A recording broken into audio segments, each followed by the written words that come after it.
makes life a lot easier. Um, and so, what I want to do today in honor of Valentine's Day is talk about DARVO. I want to talk about narcissism and relationship issues and how narcissists can use psychological manipulation to make you feel like you've done something wrong when they are actually the ones who did something wrong. I'm Dr. Leslie, forensic psychologist, and I have dealt with a lot of psychopaths and a lot of narcissists. Actually, to be a psychopath, technically, you have to be a narcissist, and you have to have antisocial personality disorder. So, what I'm going to do first is I'm going to go through narcissism so that you understand the main components of it. So, narcissism is, oh, I love the pink too. I have a problem. So, narcissism is a personality disorder. Now, that's important to know because a mood disorder is different than a personality disorder. A personality disorder is something that's unchangeable, right? We may be able to edit it, we may be able to make it a little less harsh over time, but it's going to be a steady state throughout life. So, if you're in a relationship with someone with narcissism, it is something you're going to struggle with them, and they are going to struggle forever. So a mood disorder is different. That's something that can fluctuate. It responds well to medication, and it's not going to be there forever. Think about depression. Think about anxiety. So with narcissism, we have grandiosity. Now, what is grandiosity? That is somebody who really thinks that they are genuinely better than everyone. And like, if you have that moment where you did something and it was really good and you were like, "Oh, yeah, I have that feeling. I'm proud of myself." Imagine having that 24/7 because that's how you identify yourself all the time. It is just amazing to me. Okay, and then we have need for admiration. Narcissists need compliments. They need to be validated. And when they are not validated, there are big problems. That is when they are going to attack or they are going to crumble.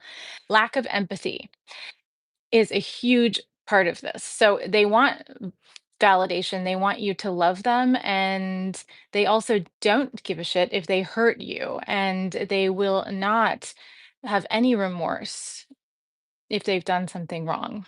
That's a tell-all sign of narcissism. And that's a big sign of psychopathy. So again, you always want to look at a narcissist as they may have psychopathic tendencies as well. Our next is entitlement. So, what is entitlement? A narcissistic person really thinks that they're owed everything. They're owed your love, your attention, your money. They can be quite parasitic. They are owed everything in your life. So, if you feel like you are entering in a relationship with someone and they're pressuring you, then they may be pressuring to take over you because they feel entitled to every part of you.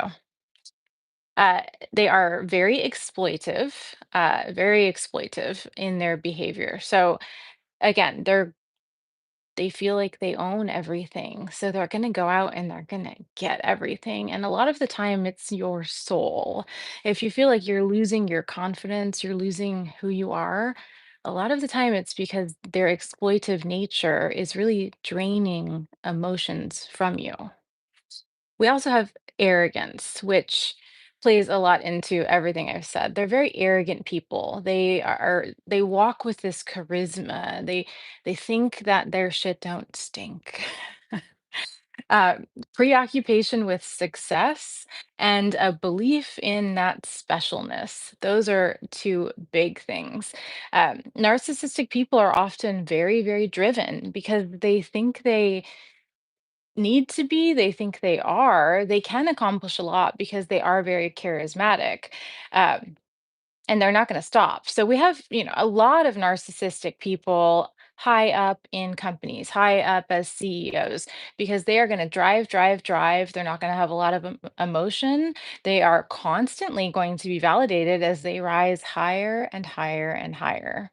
Again, there's no relationship between narcissism and intelligence. It's more that list I gave you of they walk in being grandiose, they command admiration, they lack empathy, they're very, very entitled, exploitive, arrogant, obsessed with success, and then that belief that they are special, not psychotic in that they have special powers, but that they are more important and more special than you.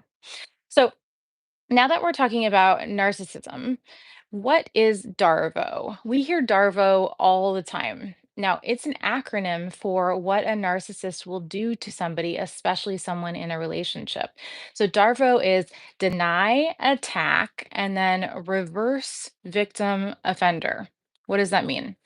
So, let's say you want to confront your spouse or a partner about something. You want to say, let's see. We have no money and I'm freaking out. What have you done? What did you spend it on? And you know that they went and just bought something like a new car, something like that.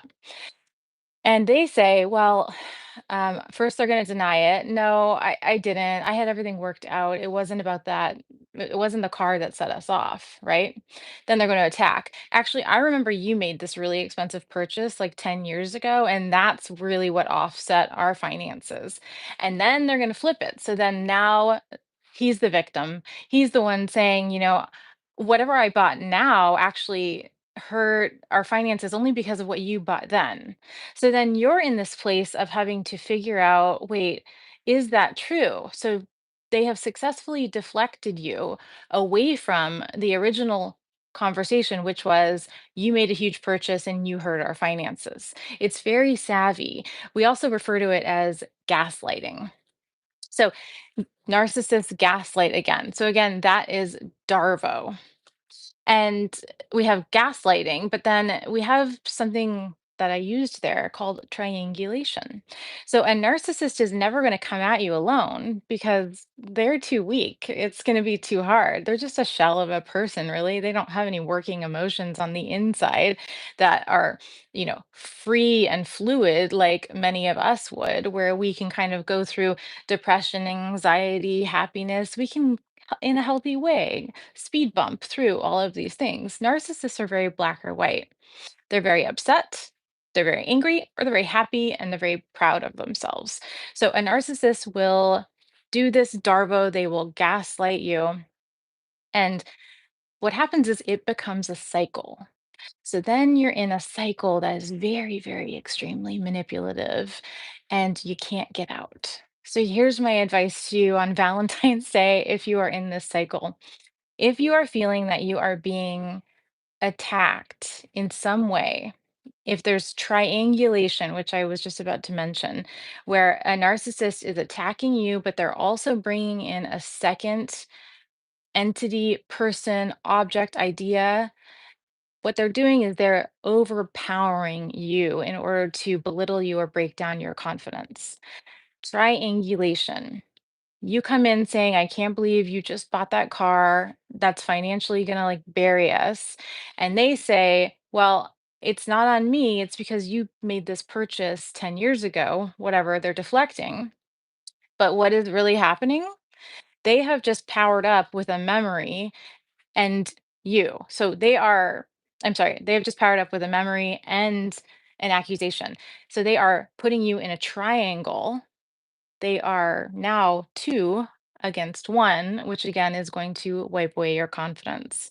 So if you are noticing this cycle where you are in this relationship and you are being attacked, then you just kind of take it, you don't really know what's happening. The narcissist might realize that they've taken it too far. God, we don't want her to leave, right? Because she's my object.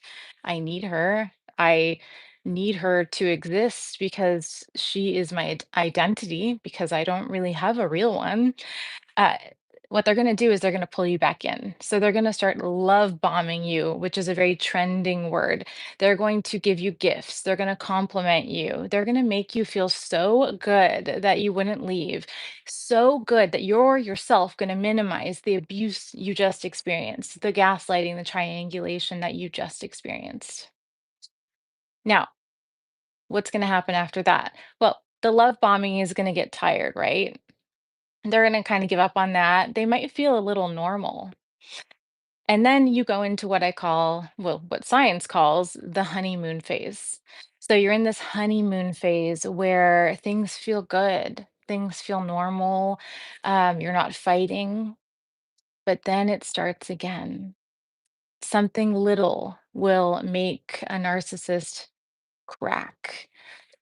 The ego wound is very fast, it's swift, and it runs deep.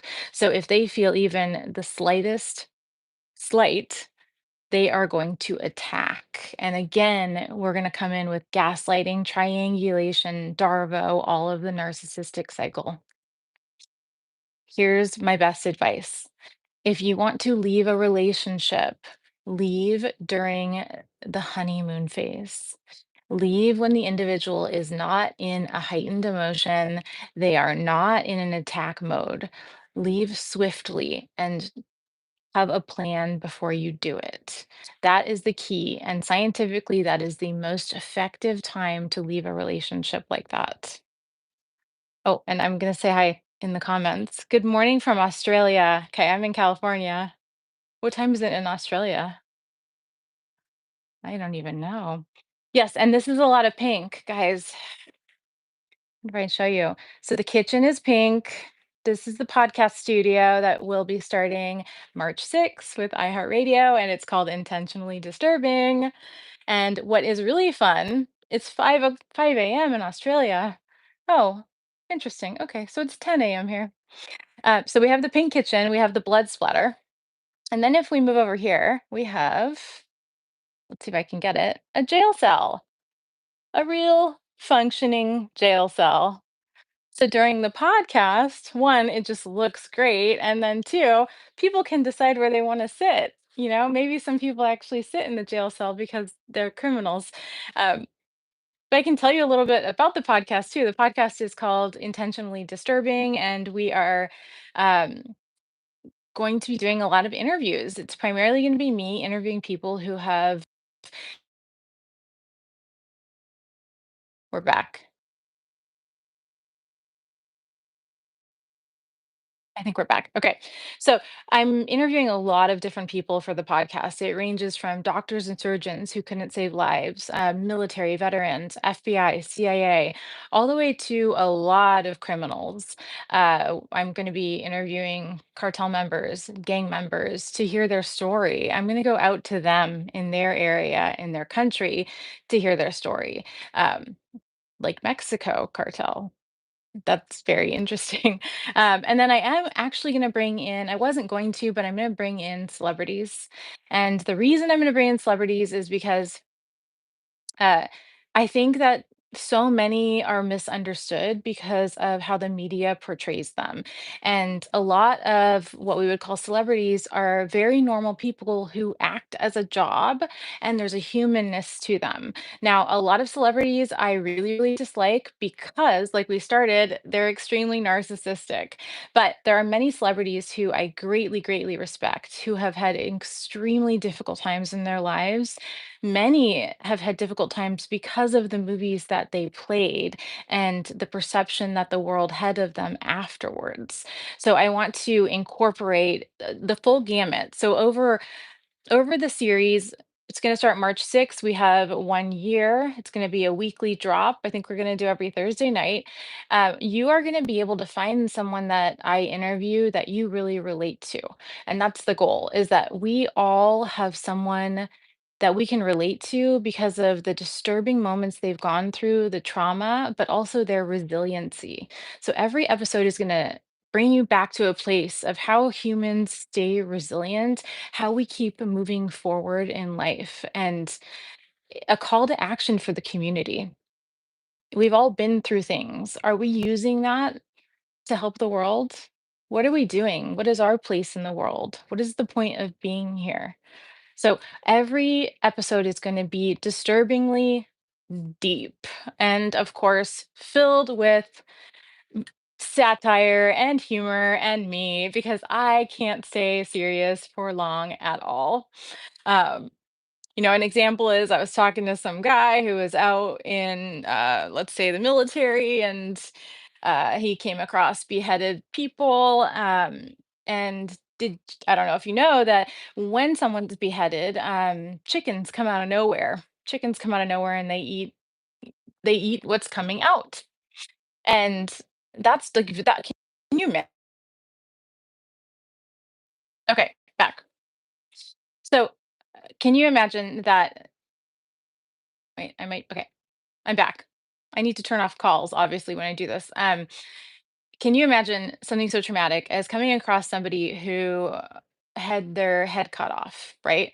And then you're seeing chickens eat what is coming out, right? Intense moment. But I had this really pressing question. My question was, what did you eat when you were there? Because you have to eat too.